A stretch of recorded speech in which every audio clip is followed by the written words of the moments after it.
Olá, alunos, tudo bom? Tudo bom com vocês? Estamos aqui mais uma vez, né? Graças a Deus, para nós darmos continuidade aos nossos estudos, né? Espero que vocês tenham aproveitado bastante aí um pouco da aula de filosofia que temos passado para você do conhecimento. Bom, hoje nós vamos estudar, vamos dar continuidade à série de aula que nós estamos ministrando para vocês. Hoje nós vamos falar sobre o dualismo platônico. Na aula passada, nós falamos a respeito do próprio Sócrates, sobre a forma como Sócrates trabalhava a sua dialética, como ele argumentava e abordava as pessoas para fazer com que os indivíduos pudessem refletir sobre a realidade e pensar sobre as coisas de forma mais direta e objetiva. Ok? Hoje vamos falar sobre Platão, e especialmente falando sobre o dualismo platônico. Bom, pensando em Platão, Platão viveu entre o ano 427 e 347 a.C. Ele pertencia a uma das mais nobres famílias ateniense e o seu nome verdadeiro era Aristóteles, certo? E o significado de Platão, porque o nome dele era Platão, quer dizer, é um termo que vem do grego, quer dizer ombros largos, na verdade, né? Significa ombros largos, esse é o significado do nome dele. Como eu falei para vocês na semana passada, Platão e Sócrates provavelmente devem ser a mesma pessoa. Então, as obras de Platão, é nas obras de Platão que nós podemos ter um pouco, ou muito na verdade, do conhecimento da obra filosófica através do diálogo platônico, onde o Sócrates é o personagem principal.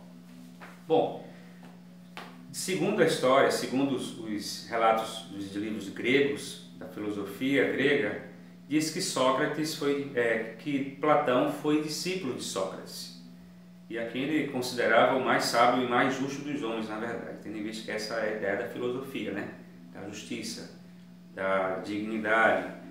E a maior parte do pensamento platônico nos foi transmitida por intermédio da fala de Sócrates, nos diálogos socráticos escritos pelo próprio Platão, como eu falei para vocês. Então, nos escritos platônicos, ou nos escritos de Platão, nós temos, na verdade, o diálogo de Sócrates, e nesse diálogo é o que nós temos, de fato, bem expressada a doutrina platônica. Okay? E a doutrina de Platão, ela ficou conhecida como a teoria das ideias. Eu acho que você já deve ter ouvido sobre essa questão do mundo das ideias, okay? Que é uma das coisas também que nós vamos falar mais na frente, e talvez você já tenha ouvido falar sobre o mito da caverna, que trabalha um pouco sobre essa teoria do mundo das ideias de Platão. E a partir daí, dessa teoria das ideias, é que ele vai desenvolver a ontologia dele, ou a ideia dualista que ele vai fazer, a divisão, a separação. Ele vai mostrar que existem duas realidades que são diretamente opostas, duas realidades que são opostas uma das outras, na verdade, entendeu? Essas duas realidades, que seria o mundo inteligível e o mundo visível. O mundo sensível, na verdade, que seria o cosmo, no grego oratos, né? Vai corresponder à ideia da matéria que compõe-se das coisas que você percebe. Então, o mundo sensível é o que você percebe com os seus toques, com a sua mão, com os seus olhos, o que é perceptível para você, pelas sensações, ok? Pelo que a sua mente consegue captar através da visão e através do que você sente, através dos tatos. E essa é a ideia de mundo sensível de Platão. Só que esse mundo sensível está relacionado à questão das coisas temporais, das coisas que são mutáveis, das coisas que são corruptíveis, que está relacionado diretamente à ideia da opinião, daquilo que não é verdade, que foi uma das discussões do próprio Sócrates com relação aos próprios sofistas, né? E nós temos também o mundo inteligível. Lembra que as ideias de Sócrates se relacionam ao mundo das ideias, e eles são divididos entre dois mundos: o mundo sensível, que é o que é perceptível aos olhos humanos, e o mundo inteligível, ok? Que corresponde justamente às ideias. As ideias ao intelecto, ou seja, a maneira como você experimenta, a reflexão que você faz no que diz respeito à sua experiência, ou como você experimenta a dimensão das coisas, do eterno, do imutável ou do perfeito também. Então, duas coisas importantes aqui. O mundo inteligível é o mundo perfeito. É lá onde se encontra o que é essencialmente verdade. E o mundo sensível é o que é relacionado à questão das opiniões. O que segundo os sofistas, são relativos, que dá parte do princípio da questão relativista. Bom, assim nós entendemos que todas as ideias derivariam da ideia do bem e do perfeito. Então, assim, tudo que existe no mundo real, que é o mundo sensível, é fruto das ideias do mundo do que é inteligível. É como se o que existisse hoje aqui, o que você consegue perceber com seus olhos, consegue sentir com seu corpo, com seu tato, seja xerox ou cópia, podemos falar assim, daquilo que existe no mundo das ideias. Lembrando que essa ideia do mundo, esse pensamento do mundo das ideias, não é que existe algo lá fora, de forma transcendental, além do que existe aqui, mas é o que está na nossa mente. Então tudo que existe é reflexo das nossas ideias, dos pensamentos. Tem aqui as figuras para que você pudesse entender aqui, essa imagem, para que você possa entender um pouco do que eu estou falando para vocês. Temos essa pirâmide. Então, na parte do cume da pirâmide, nós temos ideias eternas, que parte do princípio de que a ideia é o mundo das ideias, que é a ideia do bem, é o que é o perfeito.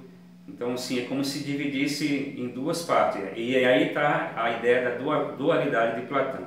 Ideias eternas e embaixo, multiplicidade das coisas. Ok? Para Platão, o mundo inteligível, que é relacionado às ideias eternas, essencialmente nós podemos falar que existe a essência de todas as coisas, que é composto por ideias eternas e ideias imutáveis e ideias perfeitas. Então, o mundo das ideias é o local onde você vai encontrar todas as ideias perfeitas, imutáveis, eternas, que é chamado de mundo inteligível, que, segundo Platão, seria ideias eternas. Já o sensível, certo? Que é essa partezinha lá da parte esquerda aqui, que você tem aqui, o sensível, nós podemos entender, segundo Platão, que seria a ideia da aparência. Tudo que existe é aparência. Tudo que existe, na verdade, é corruptível. Tudo que existe é mutável. Sofre mutação, sofre transformação e não é perfeito. Por isso que é considerado como um mundo sensível. Okay? Basicamente seria essa a ideia do dualismo platônico.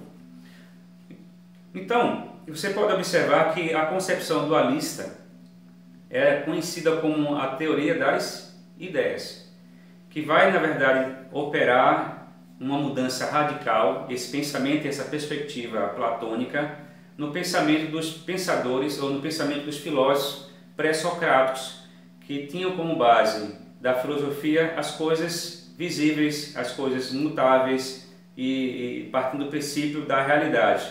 O Platão vai agir de forma que podemos pensar, que você pudesse pensar, que pudéssemos assim pensar, que a realidade ela existe com base no mundo das ideias. Seria praticamente isso aí. Os filósofos anterior a Sócrates, eles vão estar em busca da quê? Das coisas, das próprias coisas, da realidade. Já Sócrates, ele vai atrás, já o Platão, ele vai atrás do mundo das ideias, das coisas eternas, das coisas mutáveis, né? Seria praticamente esse o pensamento de Platão, ao contrário dos filósofos pré-socráticos. Então tem até uma imagem, que é uma das coisas que a gente vai estudar mais na frente, a teoria onde Aristóteles e Sócrates, Aristóteles e Platão vão estar num quadro, né? E Aristóteles vai ser aquele que vai resgatar essa ideia do mundo sensível, ele aponta para baixo e Platão aponta para cima. Então a ideia de que Platão está preocupado mais com as coisas do mundo das ideias, enquanto Aristóteles, enquanto Sócrates está preocupado com as coisas visíveis. Isso significa, queridos, que para esses filósofos o ser verdadeiro é imanente. Isto é, encontra-se nesse mundo ou se confunde com ele, enquanto Platão é transcendente. Então a ideia dos filósofos pré-socráticos é a ideia de que as coisas emanam das próprias coisas reais. E, no entanto, Platão vai transcender esse pensamento. Para ele é a transcendência, ou seja, encontra-se separado de você mesmo, o verdadeiro, ok? Na próxima semana nós vamos estudar mais um pouco mais essa questão e vamos fechar essa linha de raciocínio quando nós vamos fechar com o mito da caverna, que nós vamos estudar aqui com vocês, tá? Ok? Um abração para vocês, estudem, assistam o vídeo, leiam o resumo e façam o exercício. Um abração, fica com Deus, Deus abençoe vocês.